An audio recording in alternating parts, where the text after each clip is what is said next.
The day my own daughter told me to give up the master bedroom to her husband or leave my own house, something inside me broke forever. She thought I had nowhere else to go. She believed I would quietly accept the humiliation because I was old. What she didn't know was that this house belonged to me, and before she realized what I had done, everything she thought she owned would be gone. My name is Arthur Bennett. I'm 71 years old, and until recently, I believed family was the only real wealth a man could leave behind. For more than 40 years, I worked as a carpenter in Phoenix, Arizona. Every wall I built, every roof I repaired, every piece of furniture I crafted, carried a part of my life with it. My hands became rough, my back grew weak, but I never complained. I had a simple dream: to give my wife and daughter a safe home where they would always feel protected. When my wife, Margaret, was alive, this house was filled with laughter. She loved planting roses in the front yard, and every spring she would spend hours taking care of them. She always said, "A house becomes a home when people inside choose kindness over pride." Back then, I didn't realize how true those words would become. 5 years ago, Margaret passed away after a long illness. The silence she left behind was unbearable. Every morning, I still made 2 cups of coffee before remembering she wasn't there anymore. Sometimes I caught myself talking to her picture hanging above the fireplace. Loneliness became part of my daily routine. The only person I had left was my daughter, Emily. I raised Emily with everything I had. I worked overtime to pay for her education. I skipped vacations so she could have music lessons. When she wanted to attend college, I sold my old pickup truck without thinking twice. Watching her graduate was one of the proudest moments of my life. I truly believed every sacrifice had been worth it. A few years later, Emily married Jason. At first, Jason seemed polite enough. He smiled often, called me sir, and thanked me for every meal. I thought my daughter had chosen a good man. I couldn't have been more wrong. After they got married, life became difficult for them. Jason kept changing jobs, bills piled up, their apartment rent increased. One evening, Emily called me with tears in her voice.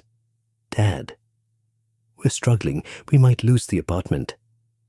I didn't hesitate for even a second. "This house is your home too," I told her. "Come stay here until you're back on your feet." When they arrived a week later, I welcomed them with open arms.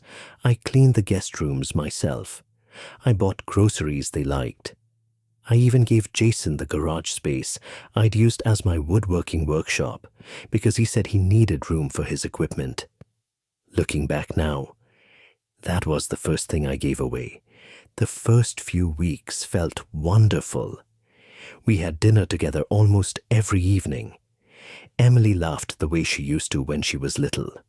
For a brief moment, the house felt alive again. I honestly believed God had answered my prayers. But little by little, things started changing. Jason began acting as if he owned the place. He moved furniture without asking. He criticized how I arranged the kitchen. He complained that the television was too old. Then he started saying things like, "If this were my house, I'd renovate everything." I laughed the first time. I thought he was joking. He wasn't. Soon, Emily stopped correcting him. Instead, she quietly agreed. And although I tried to ignore the growing tension deep inside, I had a feeling that something was changing inside my own home. Something I couldn't stop. The following Sunday, Emily insisted on cooking dinner herself. It had been months since she'd volunteered to prepare a family meal, so I took it as a good sign. Maybe I had been overthinking things. Maybe the tension I'd been feeling was only in my head. The smell of roasted chicken filled the kitchen, while soft music played in the background. For a moment, everything felt normal again. Jason even smiled as he helped set the table. I remember thinking, maybe we're finally becoming a family again. I couldn't have been more wrong. As we sat down to eat, the conversation started pleasantly enough. Emily talked about a new cafe she'd visited. Jason mentioned he was interviewing for another job. I asked a few questions, trying to encourage him.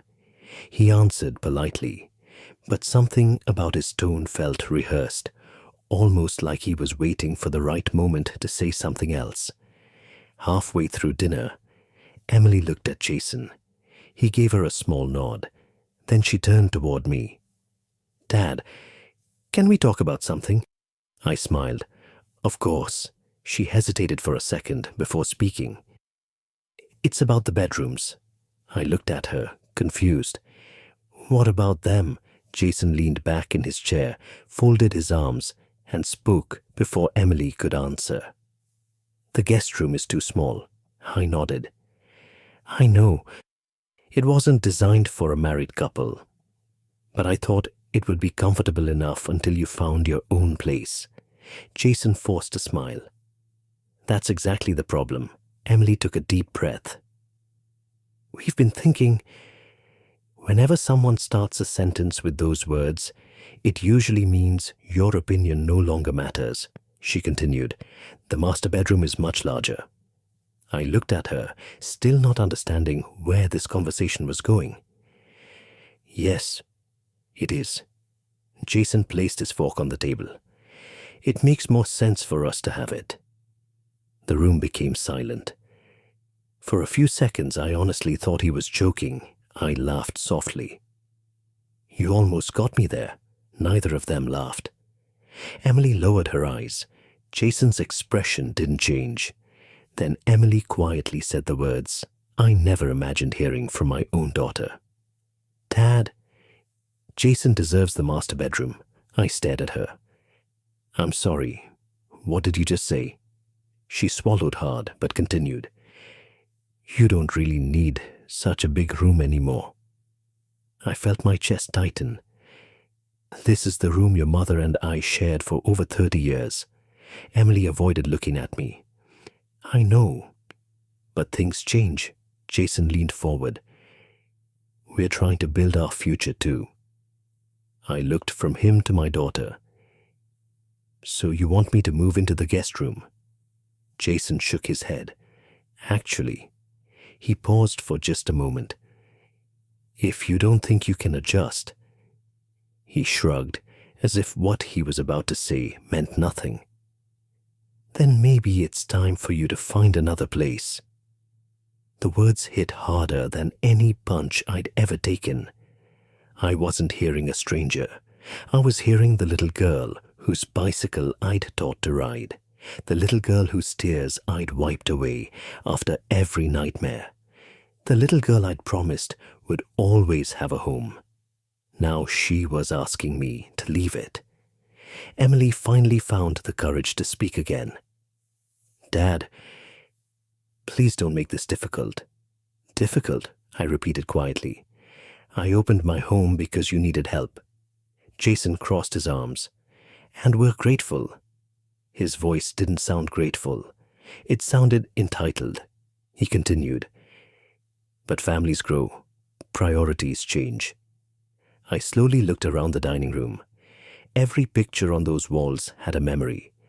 Margaret holding Emily as a baby, Emily's high school graduation, Christmas mornings, birthdays. 40 years of my life surrounded me, and suddenly, I realized I was the only person at that table who still remembered what this house truly meant. For nearly a minute, no one spoke. Finally, I pushed my chair back and stood up. Emily looked nervous. "Dad?" I simply smiled. Not because I was happy, because I didn't want them to see how badly my heart had just broken. Then I quietly said 4 words. "I understand. Completely." Without another word, I walked upstairs to the master bedroom. I closed the door behind me. For the first time since Margaret passed away, I sat on the edge of our bed and cried. The next morning, I woke up before sunrise. For years, that had been my routine. Margaret used to joke that I trusted the sunrise more than an alarm clock. Even after she was gone, my body never forgot those early mornings. But this morning felt different. The house was quiet. Emily and Jason were still asleep, completely unaware that the conversation from the night before had changed something inside me forever. I walked into the kitchen, brewed a cup of coffee, and stood by the window overlooking Margaret's rose garden. Most of the flowers had faded. Some needed water, others had begun to wither. For the first time, I realized the garden looked exactly how I felt, neglected. I took a slow sip of coffee and whispered to the empty room. "You were right, Margaret. A home only stays a home while there's respect." A few minutes later, I walked upstairs, opened the safe inside my closet, and pulled out a thick folder. Inside were decades of paperwork, the original deed, property tax records, insurance documents, every receipt from the years I spent building and improving this house. One name appeared on every single page. Arthur Bennett. Mine. Not Emily's, not Jason's. Mine. For a long moment I simply stared at those papers. Then I smiled, not out of revenge, out of clarity. That morning I got dressed, picked up my car keys, and quietly left the house. Neither Emily nor Jason noticed. My first stop wasn't a real estate office. It was the office of an attorney I had known for nearly 20 years. His name was Michael Harper. When I walked into his office, he smiled. "Arthur, it's been a while." It has. We shook hands before sitting down. He immediately noticed something was wrong. "You don't look like a man who's here for estate planning." I took a deep breath. "I need legal advice." He listened patiently as I explained everything. I told him about Emily, about Jason, about the master bedroom, about being told to leave my own home. When I finished speaking, Michael remained silent for several seconds. Finally, he leaned back in his chair. "Arthur." "Yes." "Is the house entirely in your name?" "Yes." "Did you ever transfer ownership to your daughter?" "No." "Did anyone contribute financially to buying it?" "No." He nodded. Then he looked directly at me. "Legally," he paused, "the decision is completely yours." Those words lifted a weight from my shoulders. For the first time in days, I felt like I could breathe again. Leaving the attorney's office, I drove straight to one of the most respected real estate agencies in Phoenix. A young agent named Sarah Collins greeted me. "Good morning. How can I help you today?" "I'd like to sell my house," she smiled professionally. "Wonderful. Are you thinking sometime this year?" I looked her in the eyes. "No. I want it listed immediately." Her smile faded slightly. "Immediately. Today." Within an hour, Sarah was sitting across from me, reviewing property details. She couldn't believe the condition of the house. "It's beautiful," she said. "Who maintained it?" "My wife." She looked around at the photographs hanging on the walls. "It feels like a real family home." I quietly answered, "It used to be." That afternoon, Sarah walked through every room taking photographs. Emily and Jason had gone shopping, so they never saw her. I unlocked every door, the bedrooms, the garage, the backyard, even Margaret's little garden. Sarah finished taking notes before asking, "Should I schedule public showings?" I shook my head. "I'd rather keep this private." She nodded. "I know several qualified buyers who are looking for homes exactly like this." "Good. I'll contact them." Before leaving, she handed me her business card. I have a feeling this house won't stay on the market very long. She had no idea how much I was hoping she was right. 3 days later, the first offer arrived. A young married couple, Daniel and Sophie Carter. Both were teachers. They weren't looking for luxury. They were looking for a place where they could raise the family they hoped to have one day. Sarah arranged a private meeting. As I watched them walk through the house, they admired everything Margaret and I had built. Sophie smiled at the rose garden. "It's beautiful." Daniel ran his hand along the wooden staircase. "Did someone custom build this?" "I did." His eyes widened. "You built this yourself?" "Mostly." He looked genuinely impressed. "You can feel the love in this house."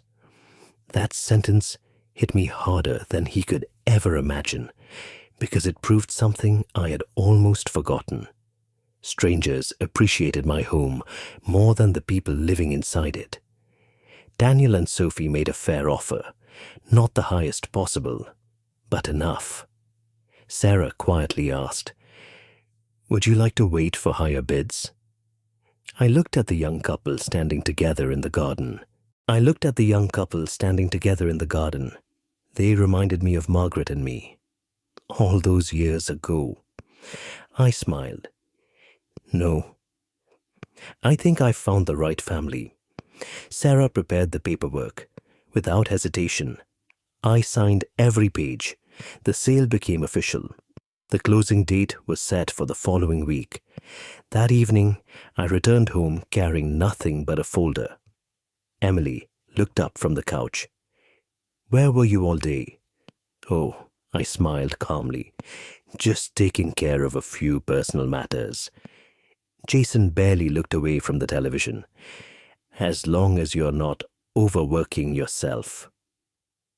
His words sounded polite, but I noticed something else.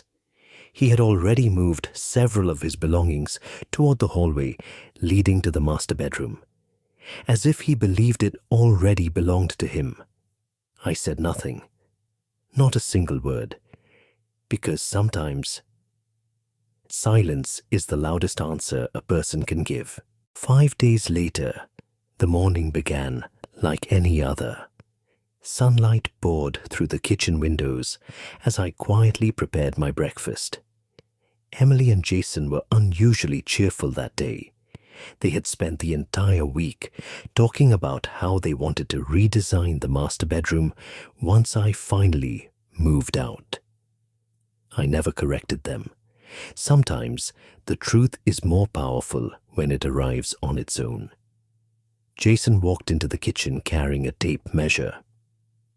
"I'm going to check if a king-size bed will fit," he said confidently. Emily laughed. "We'll finally have enough space." I simply nodded and continued drinking my coffee. Neither of them noticed the envelope resting beside my plate. Inside were the finalized closing documents. The house was no longer mine. It officially belonged to someone else. Around 10 o'clock, Jason carried a few empty boxes upstairs. Emily followed him, discussing paint colors and new furniture. I could hear them laughing from downstairs. It sounded as if they were already celebrating. I looked around the living room one last time. Margaret's favorite chair, the old grandfather clock, family photographs covering the walls. Every corner held a memory. Every memory reminded me why I had made the hardest decision of my life. I wasn't selling a building. I was letting go of a chapter that had already ended. At exactly 11:15, a large moving truck slowly stopped in front of the house. A white SUV parked behind it. Through the window, I saw Daniel and Sophie Carter step out, smiling with excitement. Behind them came two professional movers. Jason glanced out the upstairs window. His face lit up. "Oh, perfect," he shouted. "Our bedroom furniture is here." Emily rushed downstairs with a huge smile. She opened the front door before anyone could ring the bell. "You're early," she said happily. Daniel looked confused. "I'm sorry." Emily pointed towards the truck. "Our furniture." Daniel exchanged a quick look with Sophie. "I'm afraid there's been a misunderstanding." Before Emily could respond, I slowly stood up from my chair. "There's no misunderstanding." Both of them turned toward me. Jason came downstairs carrying the tape measure. "What do you mean?" I calmly walked to the front door and welcomed Daniel and Sophie inside. "Please come in." They smiled politely. "Thank you, Mr. Bennett." Emily looked back and forth between us. "Dad, who are these people?" I closed the front door behind them. Then I reached into the envelope on the table, removing several documents. I placed them gently in front of Emily. She frowned. "What is this?" "The closing papers." Jason laughed. "For what?" I looked directly into his eyes. "For the sale of this house." The smile disappeared from his face. Emily stared at me. "What?" I repeated myself calmly. "I sold the house." Silence. Complete silence. For several seconds, no one moved, no one spoke. Then Jason suddenly laughed again. "Nice joke." "I'm serious." Emily grabbed the papers with trembling hands. Her eyes moved across the first page, then the second, then the signature page. She looked up at me, pale as a ghost. "You actually sold it?" "Yes. You can't do that." "I already did." Jason stepped forward angrily. "This is our home." I shook my head. "No. It was my home. And now—" I looked toward Daniel and Sophie. "It belongs to them." Jason's voice grew louder. "You did this behind our backs?" "I did." "Why?" I answered without raising my voice. "Because the moment you told me to leave my own bedroom," I paused, "you had already decided this was your house." Emily's eyes filled with tears. "Dad, we didn't mean—" I gently interrupted. "You told me to move out. You told me your husband deserved my room. You told me to leave. So I did something neither of you expected." Jason pointed toward the door. "This isn't fair." I looked at him calmly. "Fair? I spent 40 years paying for this home. I paid every mortgage payment, every tax bill, every repair. When you needed help, I opened my door. And your way of thanking me," I looked at Emily, "was asking me to leave." Neither of them had an answer. Daniel finally spoke, looking uncomfortable. "Mr. Bennett, we don't want to cause problems." I smiled kindly. "This isn't your fault. You bought this house honestly." He nodded respectfully. The movers waited quietly outside. Emily suddenly grabbed my arm. "Dad, please. We can fix this."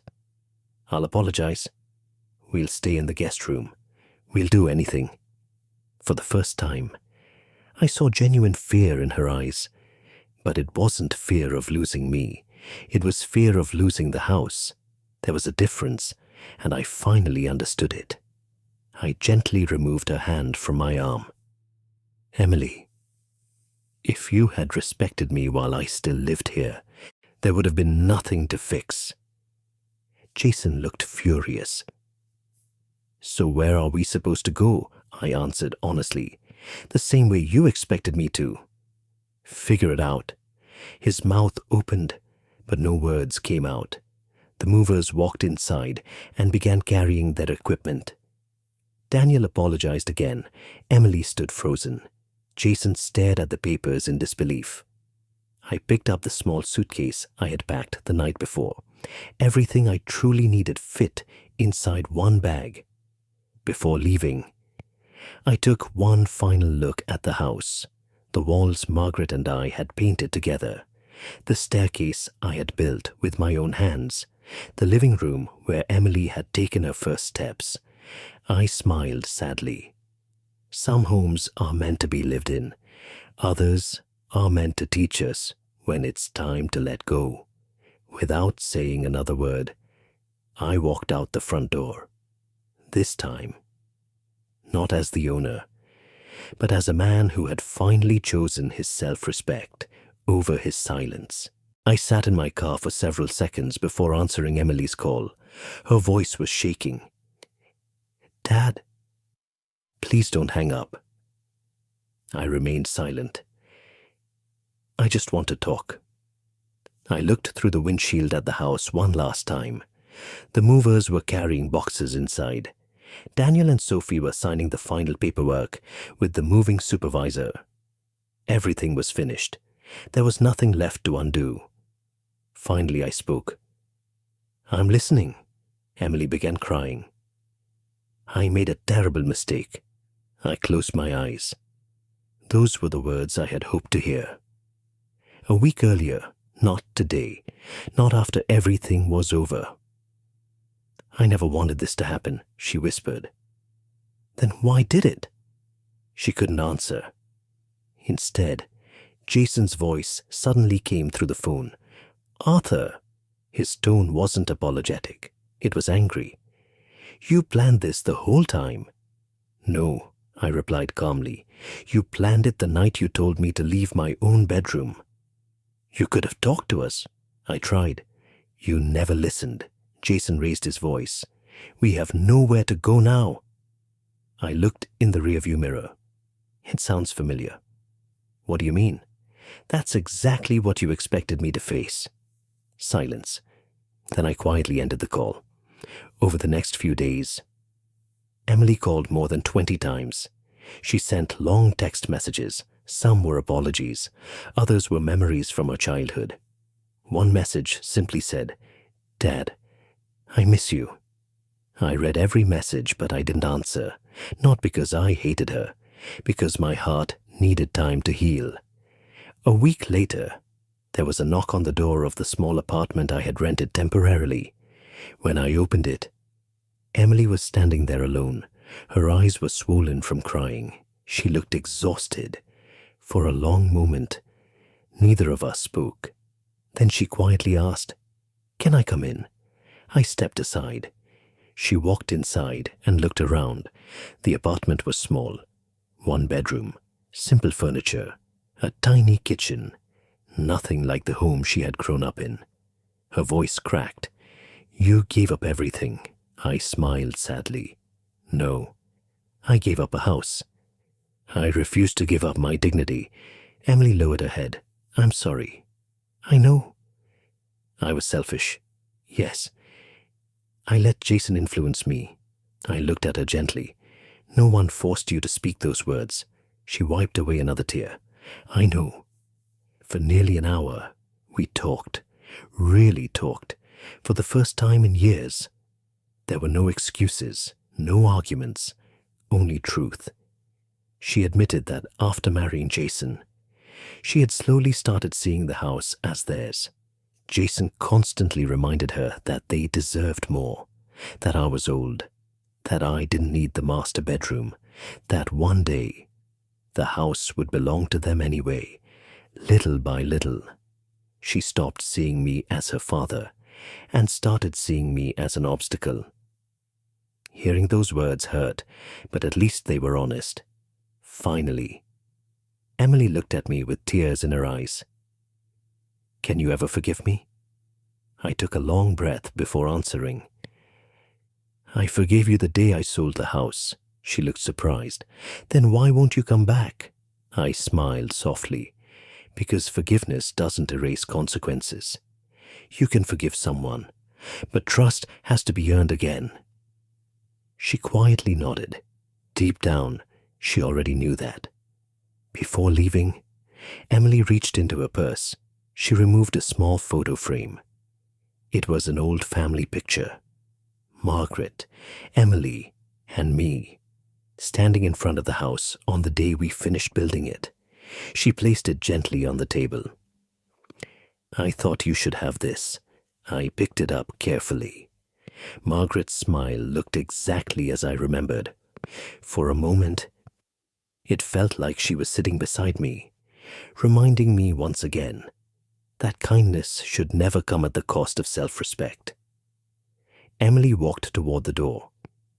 Just before leaving, she turned around. "I hope one day you'll be proud to call me your daughter again." I didn't answer, not because I didn't care, but because some questions can only be answered by time. 3 months passed quietly. For the first time in years, my life felt peaceful. I had bought a small cottage on the edge of town, a simple place with a wooden porch, a tiny garden, and enough room for the things that truly mattered. No large rooms, no expensive furniture, no painful memories hidden in every corner. Just peace. Every morning, I sat on the porch with a cup of coffee, watching the sunrise. Sometimes I thought about Margaret. Sometimes I thought about Emily. And sometimes I thought about how strange life could be. A man can spend 40 years building a house, only to realize that respect is far more valuable than walls and roofs. That Saturday morning, I was watering the flowers in my garden when I heard a knock at the door. I wasn't expecting visitors. When I opened the door, I froze. Jason stood there, alone. No confidence, no arrogance, no expensive clothes. He looked tired, older somehow, for several seconds. Neither of us spoke. Then, to my surprise, Jason lowered his head. "I'm sorry." I looked at him quietly. Those were words I never expected to hear from him. He took a deep breath. "I treated you badly. I was selfish. I thought the house would one day belong to us." He looked away, ashamed. "And when it didn't," he paused, "everything fell apart." I remained silent. He continued. "Emily left me." That sentence hung in the air. I said nothing. She realized how much we had changed, how much I had changed. We argued constantly after the house was sold. There was too much anger, too much blame. And eventually, he looked down, she moved out. For a moment, I felt no satisfaction, no victory, only sadness, because revenge had never been my goal. I never wanted my family to break apart. I only wanted respect. Jason looked at me. "I know I don't deserve forgiveness, but I wanted to tell you the truth." I nodded slowly. The truth is always a good place to start. He gave a small, tired smile. Then he reached into his pocket and handed me a folded piece of paper. "What is this?" I asked. "Emily wrote it." I opened the letter after he left. Inside, in Emily's handwriting, were simple words. "Dad." I spent too much time thinking about what I wanted and not enough time appreciating what you gave me. You gave me a home, love, and support all my life. I lost sight of that. I don't expect things to be the same again. I only hope that one day, when you think of me, you remember the little girl who loved her father. I miss you. I love you. I read the letter twice.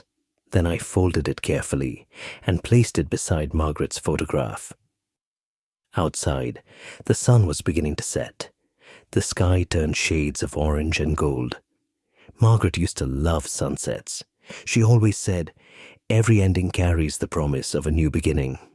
And perhaps she was right. A few weeks later, Emily visited, then again, and again, slowly, not quickly. We began rebuilding something, not the past. The past was gone, but maybe a different future, a better one. As for me, I spent my days in peace. I worked in my little garden. I built small wooden toys for neighborhood children. I drank coffee on my porch every morning. And every now and then, I looked at the family photo on the shelf and remembered an important lesson life had taught me. A house is built with money. A home is built with love. But love can only survive where respect exists. And the moment respect disappears, even the biggest house becomes nothing more than empty walls.